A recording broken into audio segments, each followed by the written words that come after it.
হয়েছিল সেই সংবিধানকে আমরা গ্রহণ করেছিলাম। এবং ভারতবর্ষের সংবিধানের ইতিহাস একটা গুরুত্বপূর্ণ ইতিহাস।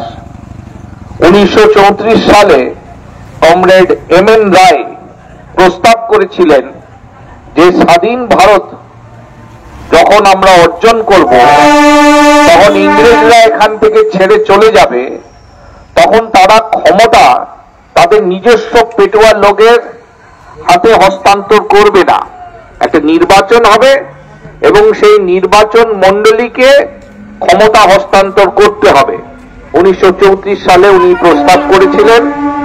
পাশাপাশি উনি প্রস্তাব করেছিলেন যে সেই নির্বাচিত মণ্ডলী তারা ভারতবর্ষের সংবিধান রচনা করবে।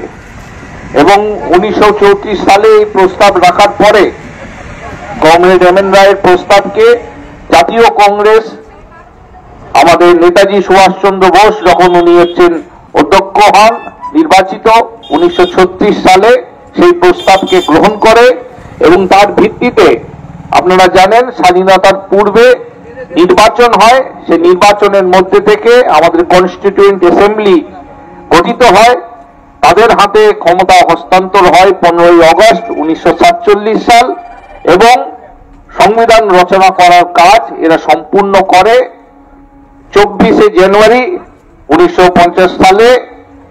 এই কনস্টিটিউয়েন্ট অ্যাসেম্বলির শেষ বৈঠক হয় এবং সংবিধানটা সই করে 25শে জানুয়ারি সেটা ভারতবর্ষের মানুষের কাছে হাজির করা হয় এবং 26শে জানুয়ারি সেটা গ্রহণ করা হয় এবং সেই সংবিধান নিয়ে আমরা চলছি।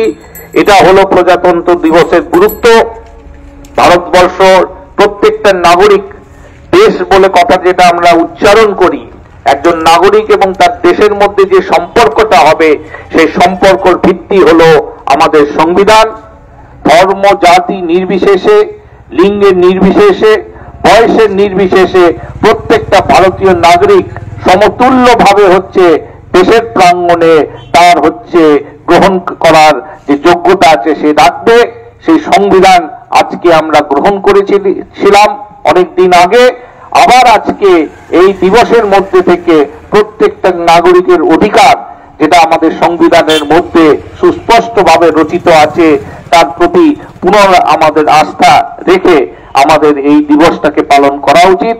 আজকে তৃতীয় সম্মেলন বস্তি উন্নয়ন সমিতি, এই তৃতীয় সম্মেলনের প্রাক্কালে আমরা প্রজাতন্ত্র দিবসকে আমরা পালন করে আমরা আমাদের সম্মেলনের কাজটা শুরু করব। এই 2-4টি কথা বলে আমার বক্তব্য শেষ করলাম। ধন্যবাদ।